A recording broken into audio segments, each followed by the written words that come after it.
Hey guys, welcome back to Cold Antler Farm. This is vlog number 67, and today we're going to be talking about self-doubt. So yesterday I got this comment from a reader named Beth, and she wrote, "How do you overcome doubt?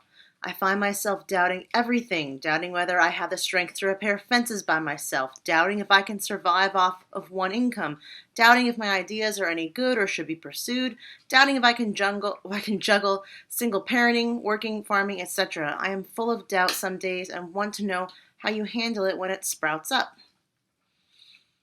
That's a lot of questions. Those are important questions.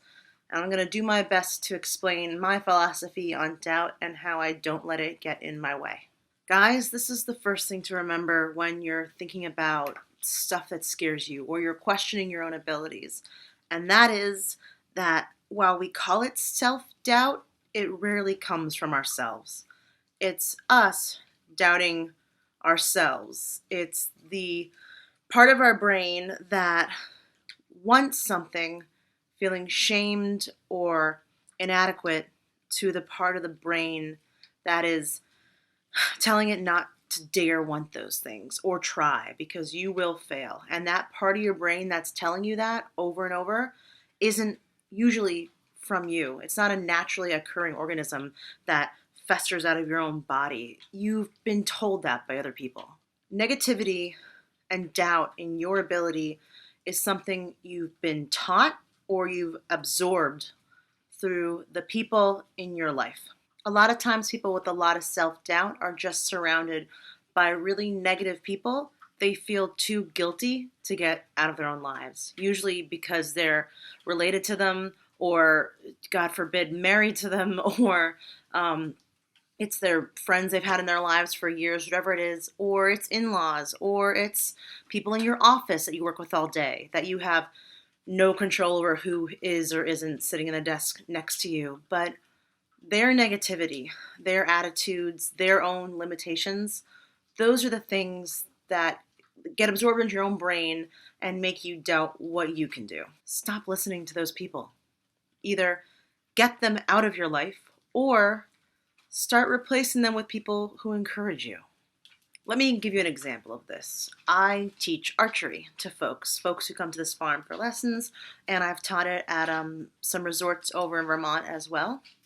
And I've taught little kids, and I've taught people in their late 60s, and I always do the same thing when teaching them how to prepare to shoot, and that is before the bow touches their hands or they knock their first arrow, what I do is I have them stand with their body sideways, if they're right-handed, with their left side of their body facing it, or vice versa if they're left-handed, and they're standing sideways, and I tell them to turn their head and look at the target. And everyone can turn their head and look at the target. Nobody doubts their ability to turn their head and look at a target. And then I say, now lift up your hand and point at the bullseye. And without a second's hesitation, everyone lifts up their hand and points at the bullseye. I didn't have to teach them how to do that. They knew how to point. They didn't doubt their ability to point. They just did it. But something in the preconceived notions they've been taught about archery and all the things they know about Robin Hood and watching things like Katniss Everdeen and the Hunger Games and I guess the religion we've put around archery or the mythology or whatever it is you want to call it, it becomes a bigger deal. So when I tell them to point the arrow and just shoot the target like they pointed their finger, their brain comes up with 1,000 self-doubts. Like, well, how do I hold my hand? Well, how does my body stand? Well, wait, should I be looking at the arrow or should I be looking at the target? Wait, are my shoulders in the right position? Wait, is my elbow in the right spot? And all this self-doubt comes into something as simple as releasing tension, letting a string go from your fingers so that the arrow can do what it's dying to do, which is just shoot forward, just point. But we've made archery a big deal and pointing not a big deal, and it's because what we've already decided ahead of time. So do yourself the favor and stop doubting yourself, which I know is easier said than done, but it really does come down to not overthinking it and being around positive people. Now, some of you listening to this are going to say, shut the up. What do you mean just stop self-doubt? If I could just stop self-doubt, I wouldn't have asked that question. Good point. Good, fair point. Let's deal with this from another angle. If you know you have self-doubt and it's not going anywhere, then what you've got to do is what people like me do, which is accept the doubt, know you have the doubt, know the doubt's not going anywhere, and choose to be more stubborn than you are scared. I think that goes a long way. If you doubt you could ever have a farm and raise sheep, understand right at the beginning that, yeah, you are going to make mistakes. Bad things are going to happen. People are going to point fingers at you. Animals will get sick. Animals will die.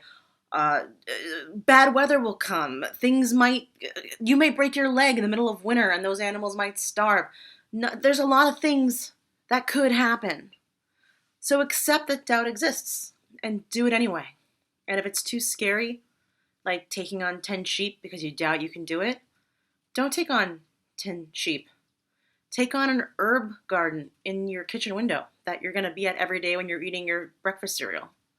Like, start small. Next year, add 3 chickens. So now you've got an herb garden growing some sweet basil and oregano and dill, and you've got 3 chickens producing eggs. Pretty easy addition that year. Just 3 chickens and a couple of herbs. And maybe the next year you add some raised bed gardens.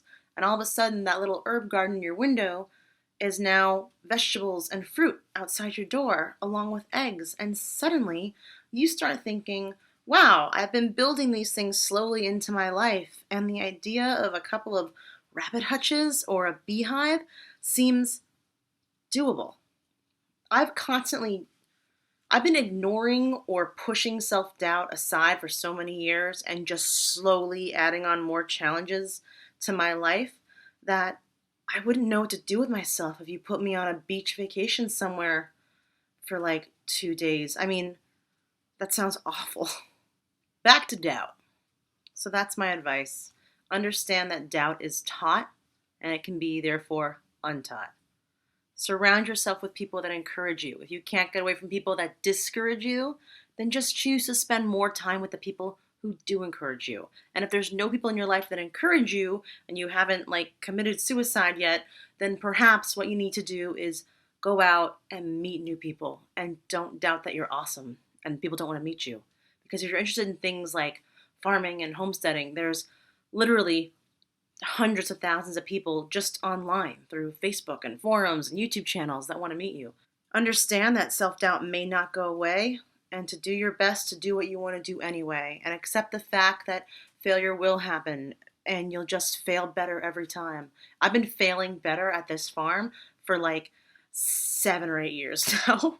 And if you walk around this place with me on a beautiful sunny autumn day and see my goats and the pigs and the sheep and just where they are now compared to where I was just 4 years ago is amazing.